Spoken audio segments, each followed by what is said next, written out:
जी अस्सलाम वालेकुम। जी हेलो वालेकुम अस्सलाम। जी अस्सलाम वालेकुम। अस्सलाम वालेकुम। नाइला खैरियत से हैं बेटा? जी अल्लाह का शुक्र। भाई बिलाल, मैं बहुत मजबूर हूँ, मेरी वालदा बीमार है, मेरे भाई एक ही है। अच्छा तो माशाल्लाह। 6 साल पहले भाई की शादी की थी। भाई और का नाम कुछ होगा रखा था या नहीं, भूल गए? नहीं नहीं, 4 माह बाद जब भाई बाहर गया तो साथ ही ले गया था। अरे भाई का कोई नाम रखा था या भूल गए? जी मोहम्मद ताहिर। ताहिर। ताहिर की शादी किससे की? रुखसाना नूर से। तो शाबाश है तुम्हें, और मैं क्या कहूँ, अब खत्म हो गई बात, इट्स डन, इट्स ओवर। अगला मसला बताओ ही ना। बिल्कुल। अब दोबारा जी 6 साल से हमें वो नहीं मिला, ना आया ना। अगले 6 साल भी नहीं मिलेगा। अगली बात बस भाई अब कुछ बताएं, क्या करें? माँ रो रो के परेशान है और माँ बीमार है, हर 6 माह बाद उन्हें ब्लड लगता है, तब जाके उनकी कोई जिंदगी है। 3 हम बहनें हैं। तो बेटा मेरे बच्चे, जब ये अजाब आपके ऊपर है तो तब ये अजाब आप पे क्यों नहीं था जब आप ढूंढने गए थे अपने भाई के लिए एक दुल्हन? जब बहुएं आती हैं ना, फिर पता चलता है कि बेटा बेटा है कि नहीं है। अब उसकी वापसी अल्लाह करे हो, अल्लाह करे हो, मैं दुआ गो हूं के हो। मेरी दानिश में कोई वापसी नहीं है। Absolutely he is gone. वो अगर मैं ये अल्लाह ताला उसको हिदायत दे, वो मौत की खबर सुन के भी अगर आ गया तो मैं कहूँगा कमाल कर दिया उसने जीत लिया, जन्नत जीत ली। वो नहीं आएगा, इट्स डन। ले मैं फिर कह रहा हूँ, ये सब लोगों को मैं तमही के तौर पे कह रहा हूँ, वो अल्लाह से उम्मीद और आस ज़रूर रखनी है, लेकिन वो जो दुनिया के हकायक हैं, वो जो अमल करना है, वो जो नसब देखना है। आप अरबों की मिसाल ले लें, चले आप, मैंने कोई सख्त जुमला कहना चाह रहा था, नहीं कहता। अरबों की मिसाल ले लें, वो तो घोड़ा भी नस्ली देखते हैं, वो तो घोड़ा भी नस्ली देखते हैं। आप लोग जब रिश्ते करने जाते हैं तो आप किस बुनियाद पे कर देते हैं रिश्ते? आपको खुद सोचना है उस वक्त। ताहिर में बुराई नहीं है, दिस आई एश्योर यू, लेकिन जाना आपने उसका रिश्ता किया है, अब वो या खुद जिंदा रहे या क्या करे। उसने चॉइस जो ली है वो अपनी मर्जी से नहीं ली।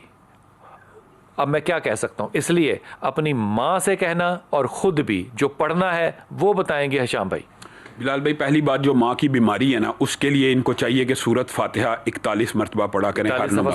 सूरत फातिहा हर नमाज के बाद 41 मरतबा पढ़ें। ये जो ब्लड बदलता है 6 महीने बाद, इंशाल्लाह ये इसके लिए मुजर्रब है। सूरत फातिहा के अंदर आपको पता है उसके जितने फ़दाइल और मनाक़िब है। दूसरी बात ये जो कहते हैं ना, बेटे को अगर वापस लाना चाहती है तो उसके लिए भी एक वजीफ़ा सूरत वद्दुहा का मुजर्रबात में पाया जाता है। ये सूरत वद्दुहा अगर कसरत से पढ़ेंगी और उसका ख्याल दिमाग में रख के उसको फूंके वालिदा या बहनें भी अगर फूंकना चाहें तो इंशाल्लाह उसका दिल नियत वो कर लें। हाँ, नियत वो कर लें, इंशाल्लाह उसका दिल पलटेगा। जैसे आपने कहा, ना उम्मीद तो मायूस तो नहीं होना चाहिए, अल्लाह ताला जरूर रास्ता पैदा करेगा। बिलाल भाई, ये ज़िमनी तौर पे बात आई है जो सूरत फातिहा है ना, वैसे तो ये बात भी समझने की जरूरत है, कुरान पाक किताब हदायत भी है, किताब कानून भी है, और लेकिन बाद लोगों को इस बात पे इतराज होता है यार ये किताब शिफा भी बना ली है।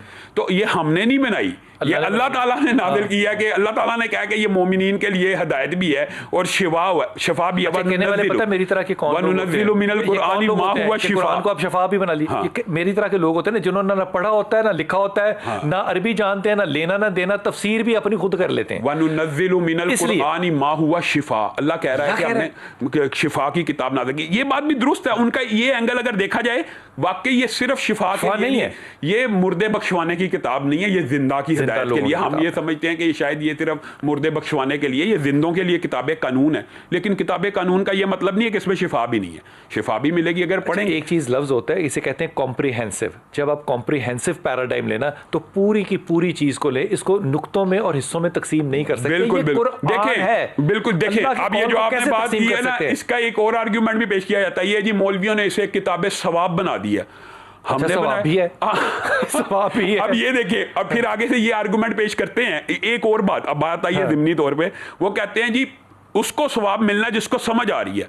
अब मुझे एक बात बताएं, रसूल की बात कहाँ गई? अलिफ का अजर अलग है। अब आपने देखे एक आम आप ये देखें, आपने एक आम फहम बंदे को ये बात समझाएं, अलिफ लाम मीम रसूलुल्लाह ने कहा 30 नेकियां। अलिफ लाम मीम का क्या तर्जुमा?